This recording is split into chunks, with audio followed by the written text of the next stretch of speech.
Well, hello and happy Halloween to you.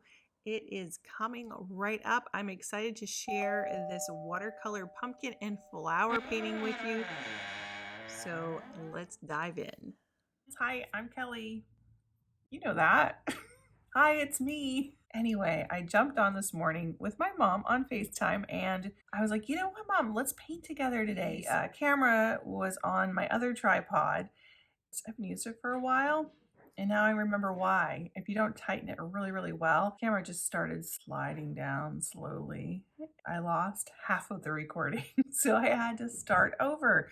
And it was a bummer because I actually liked the first one better than the second one because we got to talking, and you know how that is. You're talking, you just keep overworking and keep working on your painting while you're doing it. First one was literally 10 minutes because I've been doing the Make Time to Create 10-minute paintings, so I've been whipping them out really fast. I really love that because it's super loose and it helps me just kind of do a warm up. But when I'm like talking and I'm kind of puttering, and how like you would draw circles or you would write your name back when you were a kid in school and just doodle all over your notebook. It was like too much, but it was cute. It turned out, and I recorded the second one for you. So I hope you enjoy it, and happy Halloween. All right, so this was my first one, and there's my second one with a little bit of white. So that's the one we're gonna do. You can add or take away anything that you want from yours. Okay. So this was the first one. This was the one that I started to lose. I thought I'd put it in here for you. Just kind of lose my image slowly. Got it all drawn in. I even started painting it. And then I looked up and realized that it was basically off the page here in a few seconds. So let's start over. Note to self, and I usually do this, tape your painting to a board, not to the desk, because you can't adjust. You can't make those adjustments. So I have my little round pumpkin shape in here. I've started to add in a little spider web, made it a little bit bigger than I did on the first one. I think it was kind of tucked in there, but I ended up hiding some of it. As I said, I like the first one better.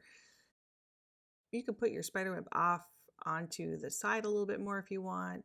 When I sketched it, I realized I need to have more of these little lines in here. I'm going to use a black chameleon pen to draw in my spider web, only because I just find it so much easier using a marker for those tiny little details sometimes, especially when I'm trying to work fast. So as I said, the first one I did in 10 minutes. This one takes me about 20 minutes because we started talking, and she was actually finishing up hers and painting in a skull or drawing in a skull. Got my little spider web in there now and a little brown pumpkin, and we're just going to fill in the pumpkin with some flowers. So you don't need a whole lot of details with this. I could technically, let's just go ahead, and I did put a little spider hanging down from the web. So he's just like hanging out down here. And then we'll do another one up across the top here. Mama spider and her babies. If you are a patron, I did share a video of the new house with them and a little bit of my decorations for Halloween. Everyone in the family just kind of really decorated for Halloween. We bought this Victorian house, 1900s, and I guess the folks that lived here before really decorated a lot. And we haven't decorated for Halloween in for a really long time because our son is now like 22. So it was really fun to decorate it up. We didn't have a whole lot of stuff. I did buy some things on Amazon, some of these big spiders and big spider webs that we did down in the front of the house, which was really cool. So it was like a little bit of stuff, but it made a pretty big statement. And we also bought some lights that turn color, and they work with our Alexa app, which is super cool. I can turn them on at night and they can adjust and change color. My favorite is the creepy girl in the window. And I'll put the links down below in case you guys are interested in this. Kind of late for this year, but for next year, or we're actually going to use these for our Christmas decorations as well. And just change the color to red and green probably. So we're going to start here with just wetting down the pumpkin now that we've got it all drawn in. So we're going to go in with some really vibrant orange. Now this is going to lighten up because we did add the water to it. I'm just letting that move around a little bit, filling in some of those areas, and then I'm going to add a little bit of bright yellow on top just to give it a little bit more definition and color without having to do a whole lot of extra work. I do want to shape that around. I don't know what brush I'm using. I don't usually use this brush. Let's see, it's a number 6 Kolinsky Sable, made in Germany. And it doesn't have a super fine point, but if I really work it in there, I can get a nice edge on there.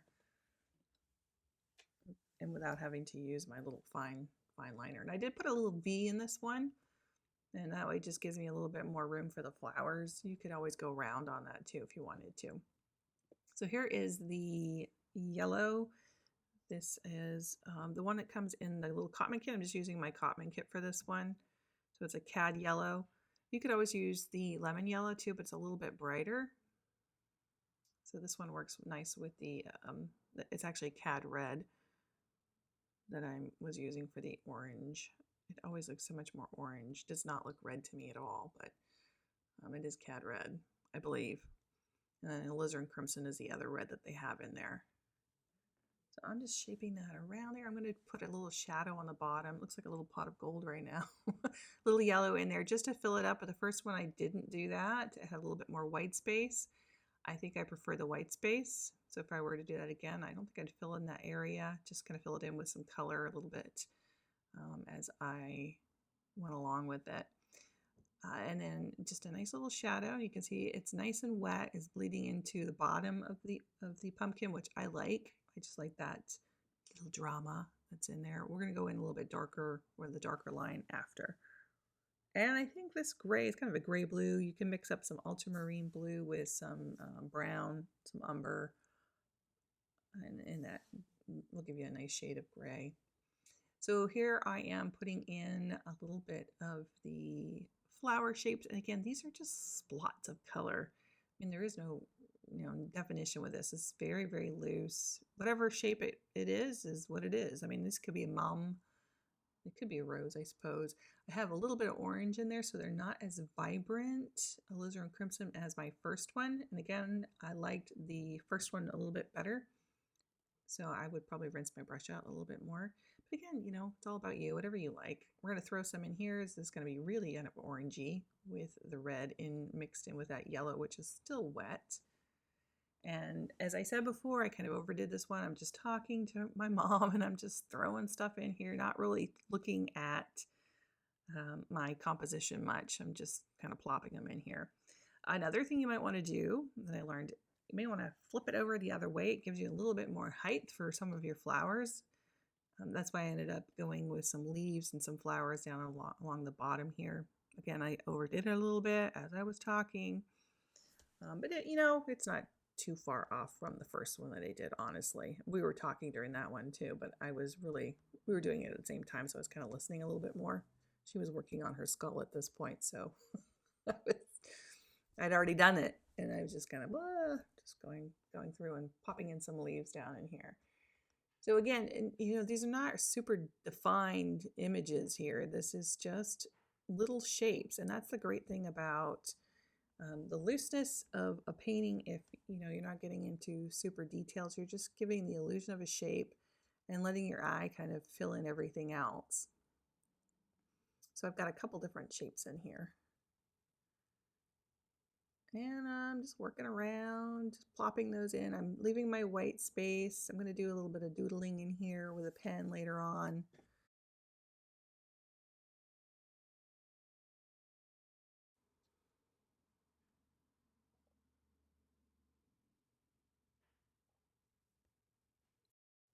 So mixing up next a nice shade of a blue-brown color. So it's really dark, dark blue, almost a black. I think I'm going to just create some little lines in here, I don't know, just some extra little shapes. Could be leaves, could be flowers.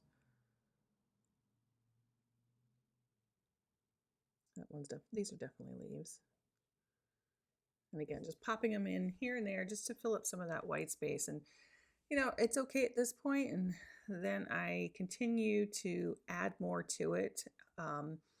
If you flip this over and did it upright, you probably could have a little bit more room for your flowers. but I did it this way. You can see that one bloomed right into the pumpkin where it was still wet, which I absolutely love. It almost looks like a little shadow on that side from where the flowers are. Again, happy accidents. That's why when you work things fast like this, you get those little things that happen organically, and sometimes it's really fun to go with it. So at this point, I mean, this was pretty good. I probably could have stopped and just added some green in here or something, but this is when we were chit-chatting and I kept going. And it's okay. I mean, it's there's a lot to this one. I would have been done basically at the probably less than 10-minute mark. Putting the boo on there and stuff. I still had to do that, but I kept going. Some more little vines maybe in here. I still have to do the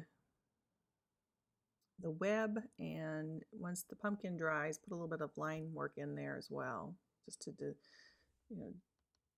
to really pop out those little textures in the pumpkin. And you guys know I'm not much of a flower person, so it's always, especially composition wise, I don't think it out usually before I just start painting flowers. And then I have fun creating these little shapes, and then I just kind of go wild. So like that would have been okay if I had stopped here, but I didn't. We keep going.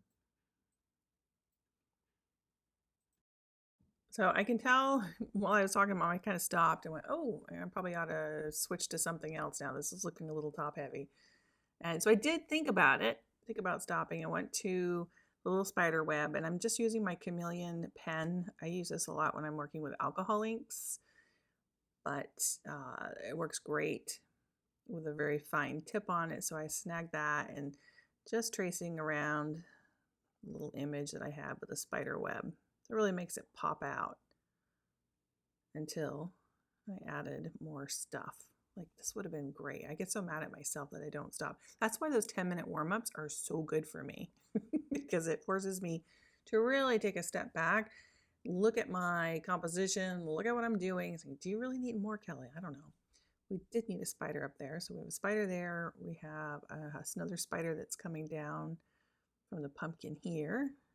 It's a little line, a couple little legs.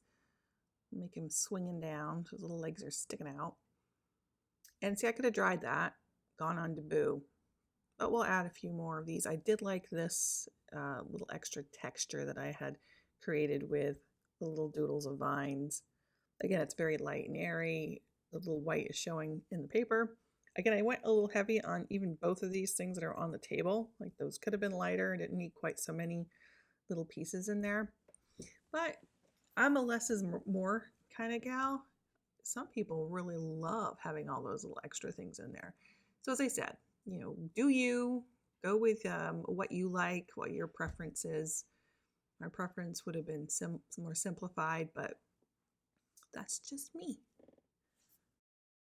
So to balance that out, let's put a little bit more down in the front of the pumpkin. This is where I was like, well, we need a couple vines coming down here. Mom was talking, I was talking, I'm like, okay, well, let's go back to the boo. This is all dry now. So I just traced this in. And then originally we had just done like boo, and you can see my O's are a little off. So I started getting a little obsessive, started tracing around those.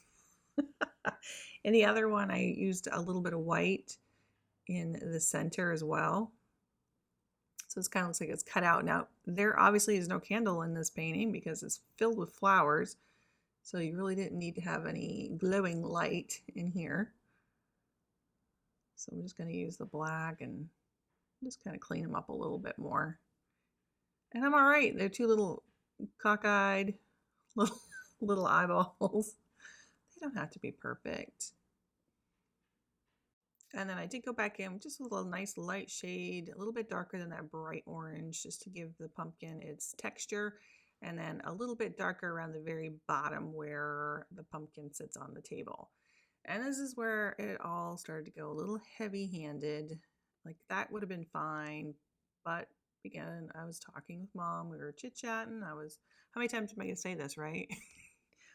So at this point, I just keep adding more stuff and yeah, you can keep going or you can stop. But in any case, I hope you guys enjoyed this one, and I would love to see what you guys do. If you want to go ahead and post them here in the group, I would love to see them. Or tag me on Facebook. You can tag me on Instagram at Chasse_fine art. And I would love to see it. I did add a little bit of white to the eyes. You can see I did some of the bleed proof white, which is made by Doc Martin. And I just thought it was adorable. And I hope you guys give it a go. And if you enjoy these quick little tutorials, make sure to give me a like. That really helps me channel. It helps me grow. I've kind of been at a standstill for a while, so I really need to up my game and do a few more. So if you have some ideas of what I should paint next, let me know. All right, we will see you guys in the next video or next week.